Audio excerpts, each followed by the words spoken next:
देखिए इस वाले क्वेश्चन के अंदर देखो, पहले तो क्वेश्चन क्या है, एचसीवी का क्वेश्चन है, क्वेश्चन नंबर 13। इसके अंदर एक एलिवेटर आपको दिखाया गया है और ये वाला जो एलिवेटर है इसके अंदर दो ब्लॉक रखे हुए, ब्लॉक बी और इसके ऊपर रखा हुआ ब्लॉक ए। ब्लॉक ए का मास है 0.5 kg और ब्लॉक बी का मास दिया ही नहीं हुआ और शायद यहाँ पे जरूरत भी नहीं है, ठीक है ना। कई सारे बच्चे कंफ्यूज रहते हैं कि सर इसका मास तो दिया नहीं हुआ, क्वेश्चन कैसे सोल्व करें, बट कई बार जरूरत भी नहीं होती। तो ब्लॉक ए का मास दे रखा है 0.5 kg और इस एलिवेटर का एक्सेलरेशन है 2 मीटर पर सेकंड के नीचे की तरफ। इस एलिवेटर का एक्सेलरेशन दे रखा है आपको 2 मीटर पर सेकंड के नीचे की तरफ। आपको ये बताना कि what force exerted by the block A on the block B.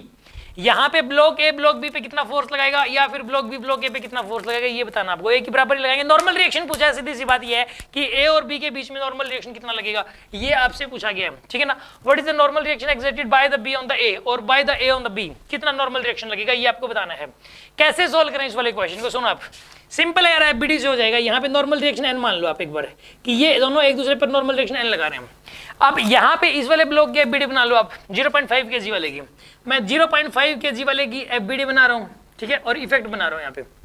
यहाँ पे बन गया एफबीडी और यहाँ पे बन गया इफेक्ट, ठीक है।